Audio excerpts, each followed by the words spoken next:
ಗೆಲುವು ಶಾಶ್ವತವಲ್ಲ, ಸೋಲು ಅಂತ್ಯವಲ್ಲ, ಮುಂದುವರಿಯುವ ಧೈರ್ಯವೇ ನಿಜವಾದ ಮಹತ್ವ.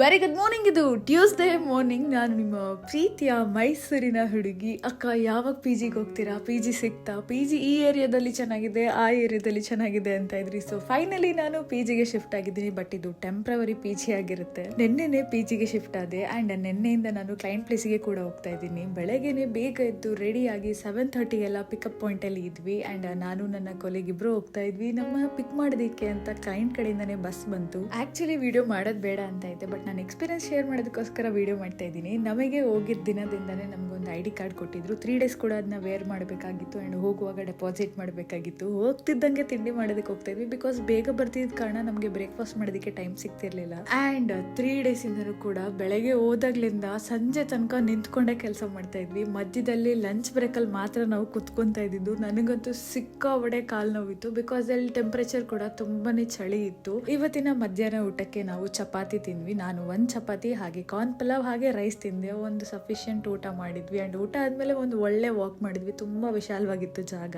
ಊಟ ಮಾಡಿ ವಾಕ್ ಮಾಡಿ ಆಮೇಲೆ ನಮ್ಮ ಕೆಲಸನ ಸ್ಟಾರ್ಟ್ ಮಾಡ್ಕೊಂತಾ ಇದ್ವಿ. ಇಲ್ಲಿರೋ ಎಂಪ್ಲಾಯೀಸ್ ನಮ್ಮನ್ನಂತೂ ತುಂಬಾ ಚೆನ್ನಾಗಿ ಟ್ರೀಟ್ ಮಾಡ್ತಾ ಇದ್ರು, ತುಂಬಾ ಚೆನ್ನಾಗಿ ನೋಡ್ಕೊಂತಾ ಇದ್ರು. ಬಟ್ ಏನೇ ಇದ್ರು ಸಂಜೆ ಅಷ್ಟರೊಳಗೆ ನಾವಂತೂ ಸಿಕ್ಕಾಬಡೆ ಸುಸ್ತಾಗ್ತಾ ಇದ್ವಿ. ಆ ಟ್ರಾವೆಲಿಂಗ್ ಕೂಡ ಅಷ್ಟೇ ಹಿಂಸೆ ಆಗ್ತಿತ್ತು. ಡೈಲಿ ಬೆಳಗ್ಗೆ ಸಂಜೆ ಅಂಡ್ ಅಲ್ಲಿ ನಿಂತ್ಕೊಂಡು ಬೇರೆ ಕೆಲಸ ಮಾಡಬೇಕಾಗಿತ್ತು. ಯಾವಾಗ ಮನೆಗೆ ಹೋಗ್ತೀವಿ ಅಥವಾ ಯಾವಾಗ ಪಿ ಜಿ ತಲುಪ್ತೀವಿ ಅಂತ ಕಾಯ್ತಾನೆ ಇರ್ತಿದ್ವಿ. ಸೊ ಇವತ್ತಿಗೆ ಇಷ್ಟೇ. ಮತ್ತೆ ಮುಂದೆ ಸಿಗೋಣ. ಅಲ್ಲಿ ತನಕ ನೀವು ನನ್ನ ನೆನಪಲ್ಲೇ ಇರಿ. ಹಾಗೆ ಓದೋದದ್ದು ಮರಿಬೇಡಿ. ಟಾಟಾ, ಬಾಯ್.